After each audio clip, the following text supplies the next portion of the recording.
Isang umaga, tanghali at gabi po sa ating lahat dyan sa Pilipinas at all over the world, guys. Update po tayo patungkol sa Kimpaw ganap for today. Ito na naman tayo guys sa yun to sa ating legit na sources ay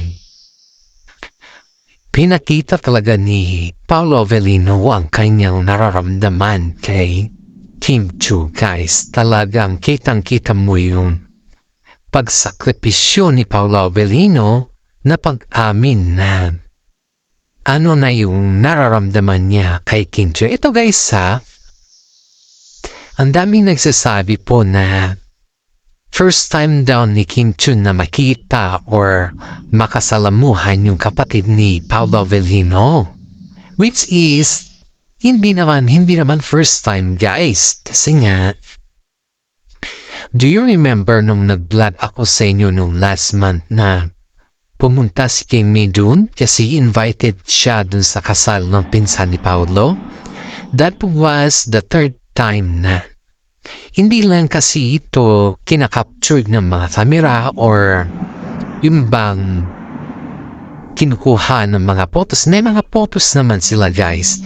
Pero hindi lang kasi nila ito ina-upload kasi nga yung privacy kasi ng pamilya ni Paolo Avellino ay ayaw nila masyado sa camera.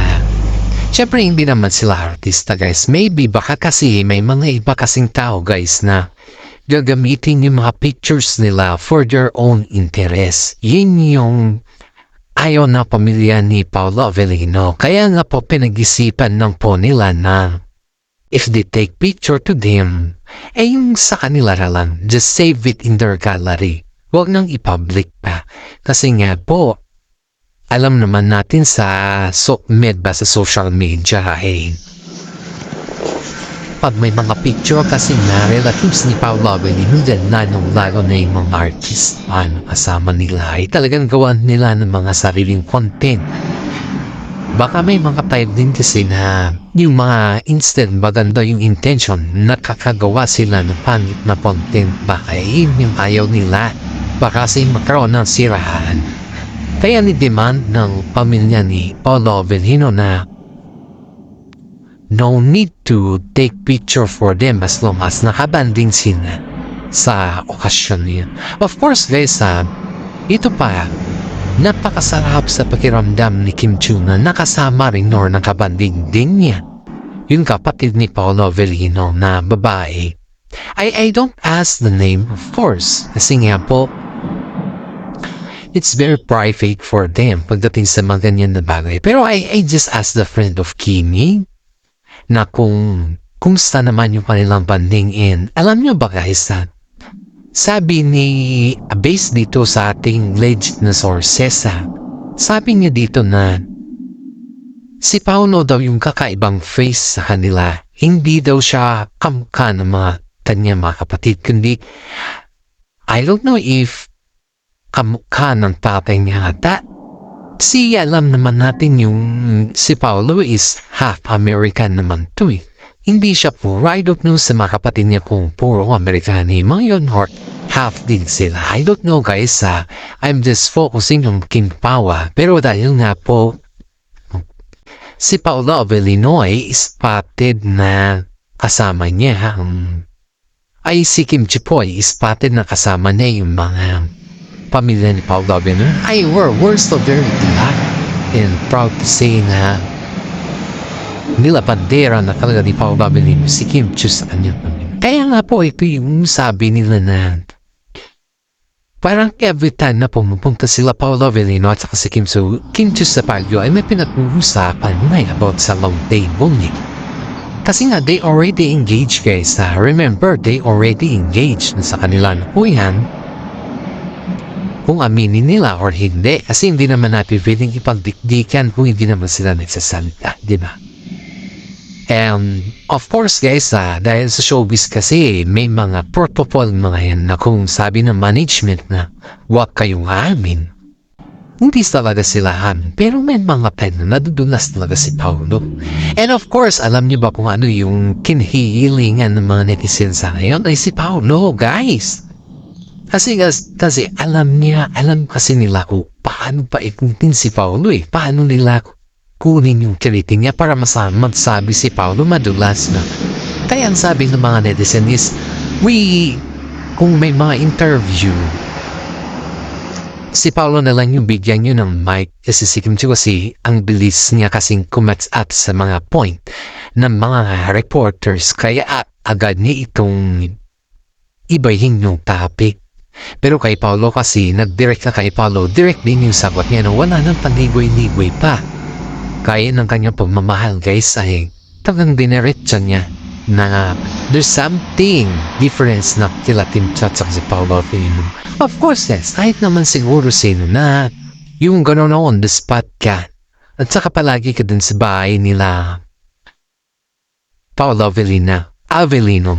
Sa tingin mo pa ganon na lang ba maginala yung mga netizen kung wala naman silang nakikita ng action, di ba?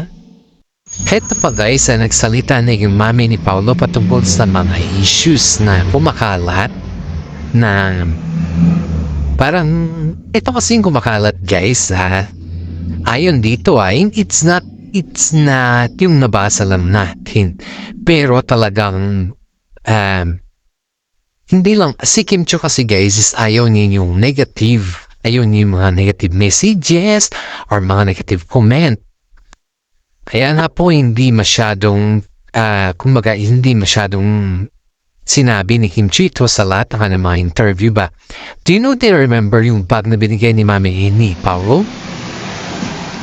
Yung bag na yun guys ay binigay ni Mami ni Paulo kay Kim Chiu as a souvenir. Just hindi naman siya expensive kasi came from Baguio at gawa yun ng Sagad Bagbak. Homemade siya gawa ng hand. Talagang pinatahe talaga na kung magpatahe ka kasi dito, it means na ikaw yung kusang gumawa ng design. And syempre special si Kim Chiu sa mami niya, mami to be, ginawa na siya ng design. At yun naman po ang gustuhan ni Kim Chiu. Pero alam niyo ba guys, yung mga buzzers na nambas niyo sa bag, grabe, hindi ko man maisip na yung mismo tumanggap sa bag, walang sinasabi Pero yung mga buzzers na nakakita sa bag, alam niyo ba, it's not worth it Grabe. How can you say it's not worth it ang isang bag kung hindi naman para sa'yo? Para sa iba naman yan at yung tumanggap naman sa bag niyan, wala naman siyang sinasabi about that. So you think guys, hindi ito solid Kim Pao Palagi nito, every time kasi na may mga posts or may mga legit na sources ba na yung mga kaibigan ni Kimi na nakakakita sa mga kakaibang bag ni Kimi is binabash ng mga netizen. At saka, habang ginagamit kasi kaya ito guys, kaya hindi niya na masyadong ginagamit yung regalo sa kanya. Kasi nga ayaw daw ng netizen, napakabaduy daw tingnan para kay Kimi. At saka di daw bagay kay Kimi na may magsuot siya ng ganun kasi mukha daw siyang iwan. It doesn't matter. Para sa akin it doesn't matter kung para siyang iwan kasi yung tao naman na nagbigay dun it's have a work, di ba? Nanay mismo ni Paulo yun at hindi dapat kailangan i-bash ng mga bashers dyan na akala mo naman may ambag sila dun sa bag na yun. That's a very different reaction. Ang layo kasi guys respeto lang ba? We need the respect here at kahit ayaw mo yung bat, ayaw mo para kay Kim Chiu, pero si Kim Chiu gusto. Kaya sa atin naman dito guys, wag naman masyado tayong brutal na magsabi sa kung ano-ano kasi hindi man nagsasabi si Kim Chiu kung ano man yung mga commenting ninyo dyan. Pero sana naman, dahan-dahan tayo guys, hindi yung biglang ganyanin tayo na wala pa naman tayo sa lugar ba. Ang hirap. Kung sa akin lang guys, kung sa akin pananaw ay nahihiya ako kasi nga po Isipin mo to yung taong nagbigay kay Kimi dun ay napaka-worth it, napaka-responsible, na respeto at higit sa lahat wala siyang tinatapakang tao. At sana naman sa ganun na lugar ay sana intindihin natin kung ano naman sitwasyon na meron sila. Kaya nga po ang daming mga netizen man sasabi na don't judge the book by its cover. Kasi nga po, kahit naman ganoon lang naman kasimple yung bagay, wag naman natin silang husgahan. For sure naman po yung paghuhusga kasi ay hindi naman yan. We have a freedom naman po. Freedom about sa ating mga action, pero seeing it first naman guys na hindi naman tayo nakakatapak ng kapwa natin. Kasi ang hirap kasi kahit naman siguro sino guys na yung ikaw na bilang tao ay yung isipin mo kung ano yung mayroon sa mga galaw at kung ano yung mga sinasabi mo sa kapwa mong tao, ayan din po ay nakakalubog din mismo sa iya. Kaya nga pong sabi dito sabi advice ng mga netizen ng mga taga-sugid na update natin ay nahihirapan daw sila sa mga hindi Kimpaw fans kasi nga po nagpapanggap sila na sila ay Kimpaw tapos after all sila din yung nambabasa kung ano yung mga gamit ng Kimpaw. Alam nyo, napakahirap intindihin ko anong meron sa sitwasyon na yun kasi pati yung nanay ni Paolo Avellino guys ay nabasa rin pala yung comment. Kaso nga lang, syempre, bilang ikaw naman yung nagbigay sa mga gamit, nandun na rin yung point na yung bang parang ang hirap din pero dahil dismaya ba? Yung point na nadismaya siya pero dahil kay Kim Chiu naman na hindi naman siya nadismaya kaya nga ang sabi dito is just go with the flow na lang kasi ang kalakalan ng sokmed ay hindi mo maitapago kahit maganda man yan sa pamanggap pero sa mga tao, mata ng mga kasama or mata ng mga ibang tao, mga hindi naman Kimpaw fans ay talagang ibabash ng podo yan. Advice nga po yung mga kasama nila Kim Chiu na gamitin mo na lang yan sa mga kapag lumalabas ka na kasama si Paolo. Parang ganun ba? Huwag mo na lang gamitin sa mga alam mo na kasi ang daming mata dito at yung mga mata na yan ay hindi ka sigurado kung sila ay kampi mo or kung sila hindi. Which is tama naman guys kasi hindi naman natin alam kung sila ay kampi or kung sila ay hindi. Kasi lahat naman kasi dito guys ang kanilang proclaim kasi yung mga hindi Kimpaw fans ay kung ano lang yung makikita nila kamalian pa. Kaya masabi ni Paolo Avellino kahit man ibabash sila ko sa pag-amin ko na mahal ko si Kim Chiu at wala na iba ay wala na akong pakialam sa kanila. Kahit ibabash pa nila yung binibigay namin na regalo na galing sa pamilya ko, bahala na sila. Ang importante naman sa akin ay yung makita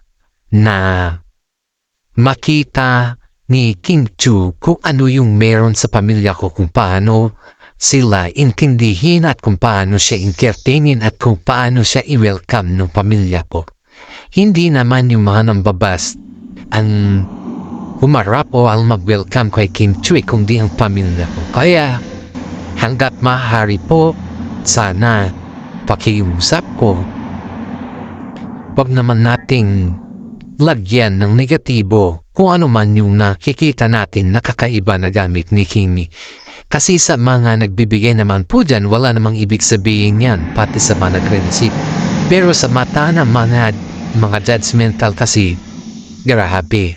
Yan po yung message ni Paolo Avellino sa mga mata ng mga judgmental na tao guys. Kasi nakikita niya kasi yung mami niya parang na-offend.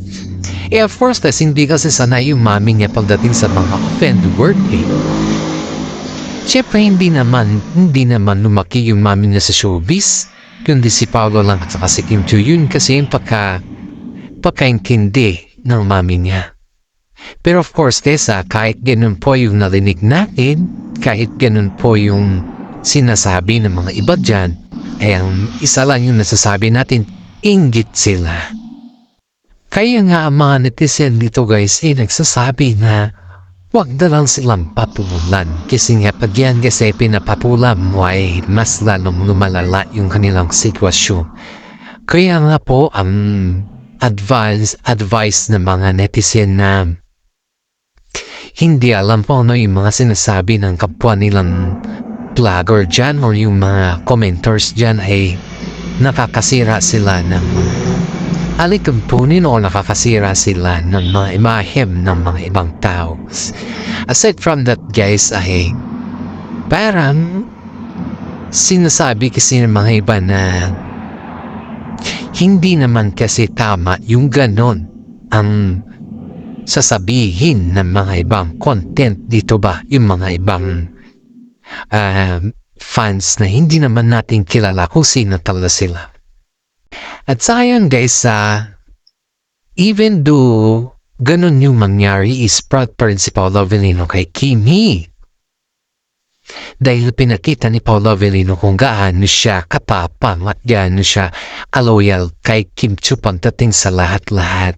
At sinabi din ni Kim Chiu dito na kahit ganun yung nangyari sa kanila ni Paolo Avellino, kahit anuman yung mga fans nila ay patuloy pa rin silang sumusubaybay sa isa't isa. At hindi lamang po sumusubaybay guys, kundi patuloy pa rin silang sumusuporta sa isa't isa. Kasi ang sabi nga dito guys na habang sinusuportahan nila yung isa't isa ay nakikita mo talaga kung ano yung ugnayan nila ng dalawa.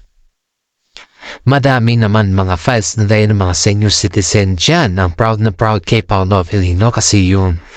The way kasi na mag-react si Paolo sa lahat ng bagay ay nakikita mo kung ano yung meron sana kung gaano ito kahusay sa lahat at kung paano nila idala yung kanilang problema guys. Kaya nga po, very proud si Kim Chiu kay Paolo Avellino dahil nakita niya yung tapang at napaka-gentleman ni Paolo sa kanya. And hopefully guys, sa mga nagustuhan yung ating content dito, paki-like, subscribe at paki-share naman po ng ating YouTube channel kasi isang malaking tulong na po yan para sa atin.